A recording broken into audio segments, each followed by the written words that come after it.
Meus amigos, meus irmãos, desejo a todos muita paz, um ótimo dia. E se você está aqui pela primeira vez, eu lhe peço, se inscreva no canal e participe a cada sábado de nossas reflexões. Meus amigos, hoje nós vamos falar o seguinte tema: as aparentes injustiças divinas. Isso, nós vamos falar aqui de diversas situações que surgem na vida das pessoas, aqui na jornada material, e que aparentemente parece que Deus os abandonou ou que estejam inseridas num quadro de profunda injustiça. E já conhecendo os atributos divinos, não é, que nós aqui já estudamos em alguma oportunidade, nós sabemos que Deus é o Pai amantíssimo e justo. Mas vamos começar nosso tema com a ilustração de situações que verdadeiramente acontecem em nossas reuniões mediúnicas da desobsessão. Essas reuniões são aquelas em que os espíritos ainda muito sofredores, muito revoltados, não é? Eles passam a perseguir, a influenciar espiritualmente as pessoas que estão aqui na sua jornada material. Em algum momento houve contenda entre eles e esses espíritos então se colocam na posição de justiceiros. Mas olhe, quando eles começam a narrar os seus sofrimentos passados normalmente na sua última encarnação, o que acontece? 99% deles narram que foram injustiçados por Deus, dizem mesmo, cadê Deus que naquela hora de sofrimento superlativo não me susteve o ânimo, não me amparou, não me tirou daquela situação. A maioria dos espíritos dizem isso. E aí, nós vamos dialogando com muito amor com esses espíritos, com o objetivo de que eles abandonem esse projeto de vingança, o que seria a libertação do obsediado e também a libertação deles que se colocam como obsessores. E nós usamos então várias técnicas. Uma das técnicas que a gente usa é a da regressão de memória. E aí, gente, é impressionante, porque quase que na totalidade dos casos, nós os vemos e eles também se reconhecem como espíritos que causaram também, em outras oportunidades, atrocidades, muitas vezes, até maiores do que aquela em que eles se lamentam. Então, a realidade é que eles também, pelo uso do livre-arbítrio, se inscreveram na lei de causa e de efeito, ferindo duramente as leis de justiça divina. Mas é um trabalho de muito zelo, de muito carinho nessa dialogação, justamente para que eles compreendam que ninguém sofre por acaso, não é? Em matéria de justiça divina, não há erro, não há o acaso acionando os mecanismos da lei. Então, aqui na matéria, grande parte das pessoas também repetem esse padrão. Jamais contemplam, não é, que em algum momento a dor, que é corretiva, ou o sofrimento possa bater à sua porta. E quando esse momento chega, o que é muito comum num plano de prova e expiações, as pessoas então elegem para a companhia a tristeza, a revolta, aquele sentimento, por que eu, não é? Por que isso está acontecendo comigo? Por que Deus me abandonou nesse instante? Volto a dizer, gente, aqui na matéria, nós também, se não tivermos a vigilância e a fé robusta na divindade, nós também repetimos esse padrão de nos sentirmos abandonados pela divindade. E aqui no plano terreno, realmente dores muito graves nos alcançam. E como explicar essas situações, gente, se não for pela pluralidade das existências ou pela lei de causa e de efeito? Fica praticamente impossível, não é? Imagine você quando começa a observar o panorama da nossa sociedade, aquela distinção gigante, não é? Entre riquezas e miséria. Porque eu estou inserido num campo de muita dificuldade. As doenças congênitas, quantos casais, não é? Estão muito felizes, no auge da alegria aqui no plano material, com todo o lar organizado e recebem um espírito reencarnante com uma doença gravíssima. O impacto é muito forte e volto a dizer, como explicar se nós não entendermos a pluralidade das existências? De que esse filho que retorna com essa doença tão grave é também um viajor do tempo como nós e, portanto, herdeiro de suas próprias escolhas no passado e no presente. As doenças que surgem durante a jornada é aquela que falei há pouco. Por que isso chegou até mim, não é? Porque justo eu. Porque na medida da justiça divina, volto a dizer, não há erro de endereço, como diz Chico Xavier. Uma dor gigantesca, gente, talvez a maior que se passe aqui no plano material, a perda de um filho. Quantos casais, não é? Quantos pais e mães passam por essa provação duríssima aqui na matéria, que é a perda de um filho muito amado. Muitos passam e já passaram por essas situações. Gente, volto a dizer, é preciso ter a fé robusta e a confiança que Deus não deixaria que passássemos por essas situações se não fosse visando a nossa reparação e o nosso crescimento. Fortunas que se perdem de um dia para o outro. As pessoas estão numa situação muitíssimo privilegiadas e as fortunas vão por água abaixo. As ingratidões. E, finalmente, eu vou dizer mais um item muito importante, a esterilidade. Nos nossos atendimentos fraternos já pude acolher, não é, a angústia, a tristeza de muitos homens e mulheres que desejariam com todas as forças do coração gerar seus próprios filhos e não conseguem porque vieram no carro carnal, que é o corpo físico, com marcas no seu perispírito e que geraram deles a esterilidade. Então as pessoas chegam muito sofridas também nesse aspecto. E aí vem sempre aquela recomendação dos Espíritos, confie em Deus sempre. Porque nada disso, gente, que eu narrei aqui, que realmente não são pequeninas coisas, são dores profundas que nos alcançam, nós já estudamos aqui em diversas ocasiões. São frutos das escolhas que realizamos. Aí entra esse conceito filosófico importantíssimo, que é a pluralidade das existências, é o Espírito transitando em muitas oportunidades, porque se realmente, gente, sejam sinceros, se nós enxergarmos essa existência como a única do Espírito, como justificar essas coisas?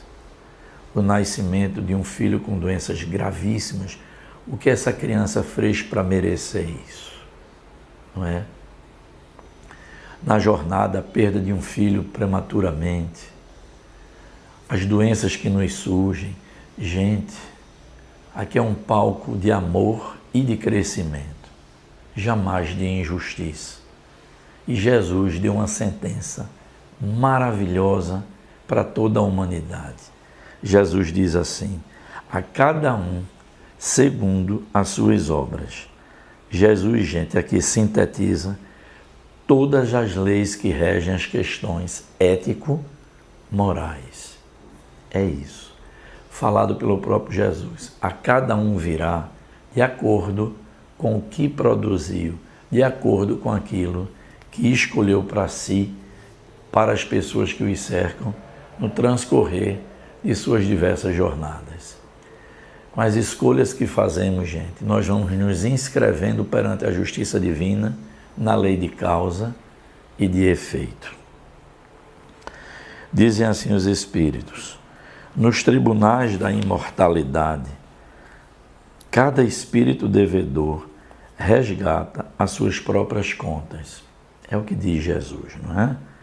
No entanto, em todas as circunstâncias, saibamos semear o bem, esparzir o bem, sustentar o bem e cooperar para o bem, de vez que as nossas ações provocam nos outros ações semelhantes.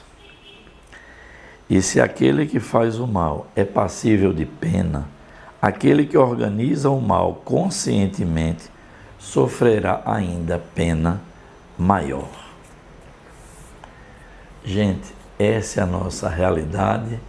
Já repetimos aqui, nós somos herdeiros de nós próprios.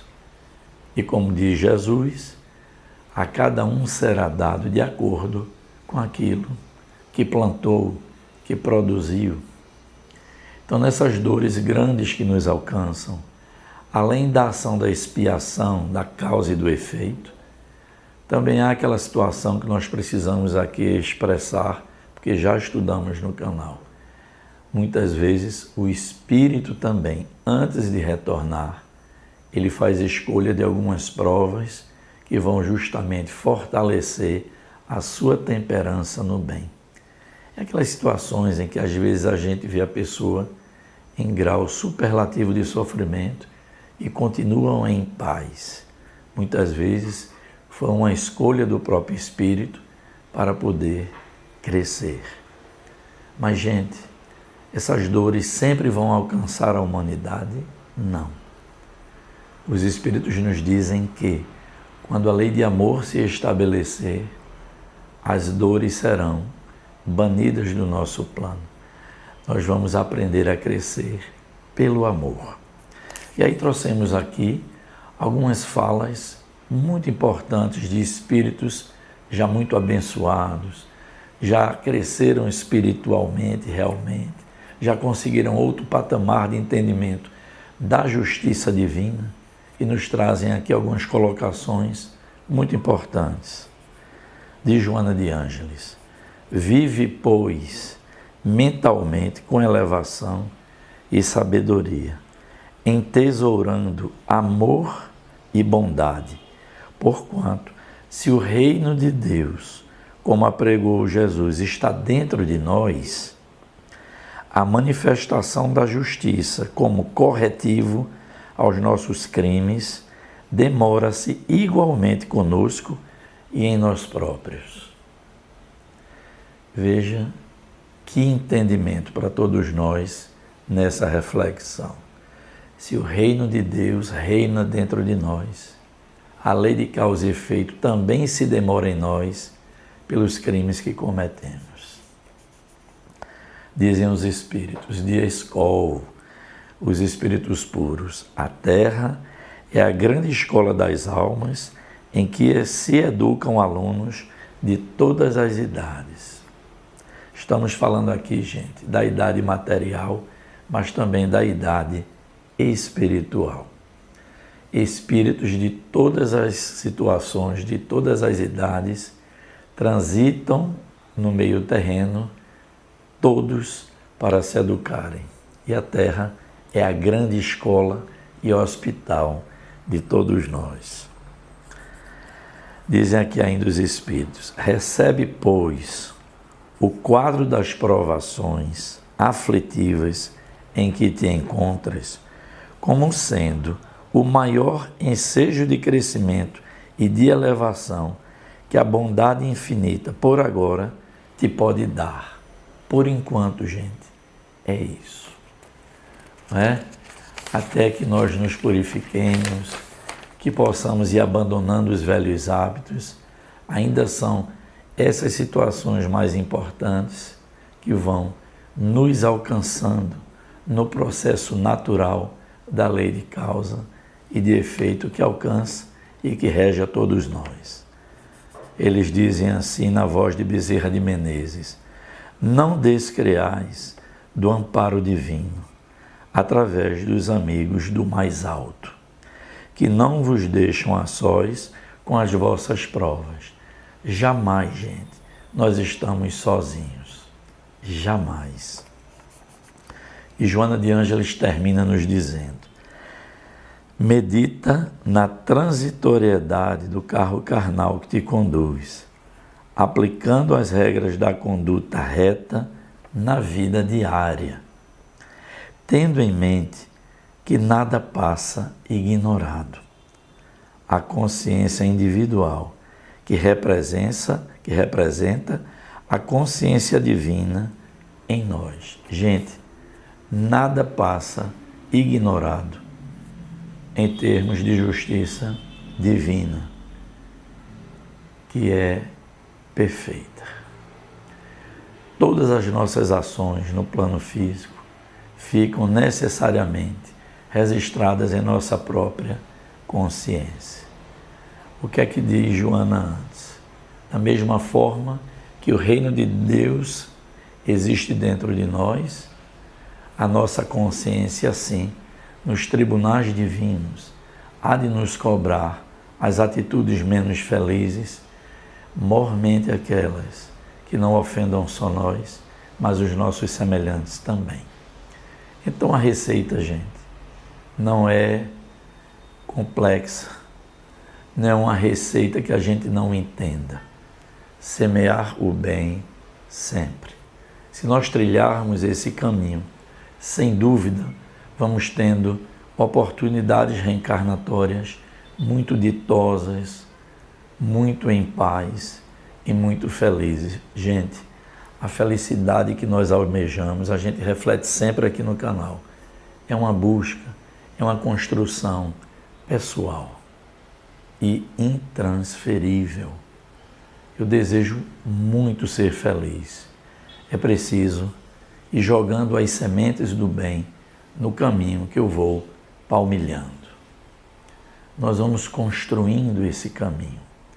E pelo livre-arbítrio, e por ainda nossa pouca condição espiritual, muitas vezes nós fazemos um caminho mais difícil, mais tortuoso, justificando que aquele atende meus prazeres mais imediatos. Sim, mas ao mesmo tempo nos inscreve perante a lei de causa e de efeito, gerando para logo mais dores muito complexas.